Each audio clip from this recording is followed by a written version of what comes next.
আজকে রেসিপি বানানোর জন্য আমি নিয়ে নিয়েছি কচুর লতি। কচুর লতিগুলোকে আমি ছাড়িয়ে এমনি করে কেটে নিয়েছি, তারপরে ধুয়ে জল ঝরিয়ে ভালো করে জল শুকিয়ে নিয়েছি। নিয়েছি সর্ষের তেল, নিয়েছি নারকেলের দুধ, নিয়েছি নুন, চিনি, আর এখানে নিয়েছি জিরে আর কাঁচা লঙ্কা একসাথে বাটা, আর হলুদ গুঁড়ো। এবার আমি রেসিপিটি শুরু করছি। রেসিপি শুরু করার জন্য আমি প্রথমে উনুনটা ধরিয়ে নিচ্ছি। দিয়ে দেবো সর্ষের তেল,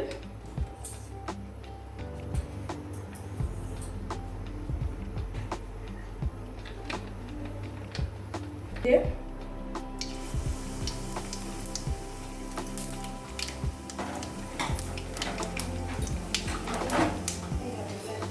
দেবো এই কেটে রাখা যে কচুর লতিটা, সেই লতিটা দিয়ে দেবো। এটাকে আমি কেটে ধুয়ে জল ঝরিয়ে রেখেছি। দিয়ে দেবো নুন,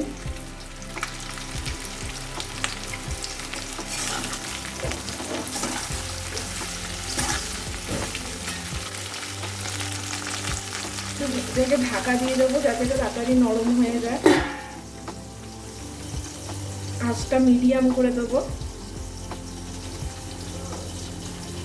মাঝখানে দুবার নেড়ে দিয়েছি,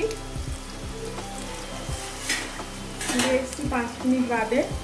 দেখুন বন্ধুরা, এটা কিন্তু ভাজা ভাজা হয়ে গেছে আর একটু নরমও হয়ে গেছে। আপনারা পরিমাণ মতো হলুদ গুঁড়ো দিয়ে দেবেন। আমি এখানে 1 টেবিল স্পুনের থেকে একটু কম হলুদ গুঁড়ো দিয়েছি।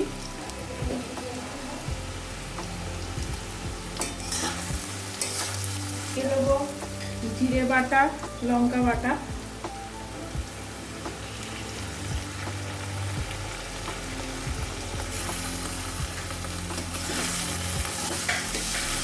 এটাকে আমি ভালো করে কষিয়ে নেব যাতে কাঁচা জিরের গন্ধটা চলে যায়।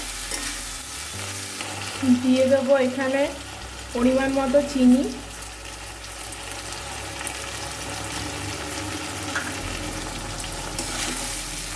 আমি এটাকে ভালো করে কষিয়ে নেব।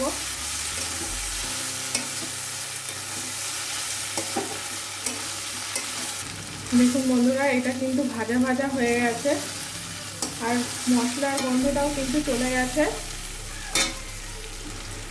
এবার আমি দিয়ে দেবো এর মধ্যে নারকেলের দুধটা।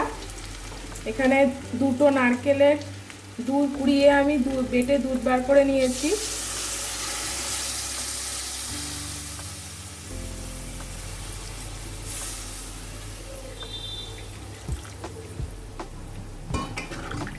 গ্যাসটাকে আবার জোরে করে দিচ্ছি, একটু ফুটে উঠলে কমিয়ে দেবো।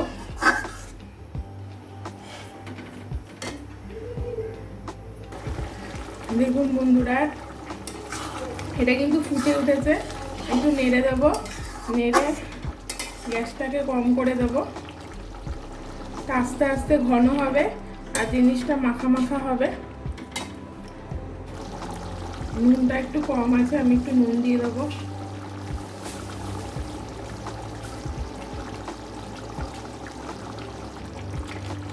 ফিরে আসছি 5 মিনিট বাদে। দেখুন বন্ধুরা, নারকেলটা কিন্তু দুধটা অনেকটা ঘন হয়ে গেছে। এটা আরও একটু শুকনো শুকনো হবে। নারকেলের থেকে একটা তেল বেরোবে, ততক্ষণ অবধি এটা হবে। আপনাদের আমার রেসিপি কেমন লাগছে আমাকে অবশ্যই কমেন্ট করে জানাবেন। যদি ভালো লাগে তাহলে আমার চ্যানেলটিকে লাইক শেয়ার করতে ভুলবেন না।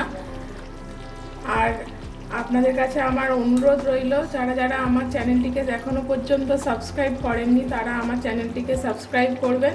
পাশে থাকা বেল আইকনটিকে ক্লিক করবেন যাতে নিত্য নতুন রেসিপি যখনই আমি আপলোড করব তখনই সবার প্রথমে আপনারা নোটিফিকেশান পান।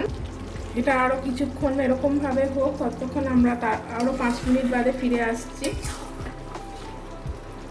বন্ধুরা, কচুর লতিটা থেকে কিন্তু তেল বেরিয়ে এসছে। আমাদের এই লতিটা কিন্তু হয়ে গেছে।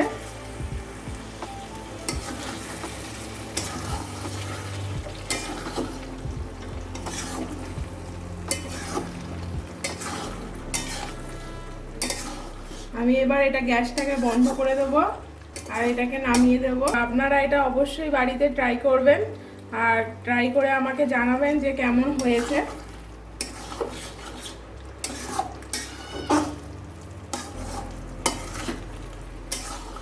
এই লতি রেসিপিটা আপনাদের কেমন লেগেছে অবশ্যই আমাকে জানাবেন। আমি এই লতিটার নাম দিয়েছি দুধ লতি। আপনারা এই লতি আগে কখনো খেয়েছেন কি না, বা যদি খেয়ে থাকেন এই লতিটির আপনারা কি বলে পরিচিত আপনাদের কাছে, সেটা অবশ্যই আপনি আমাকে জানাবেন। আজ এই পর্যন্ত, তাহলে শেষ করছি আমার আজকের ভিডিও।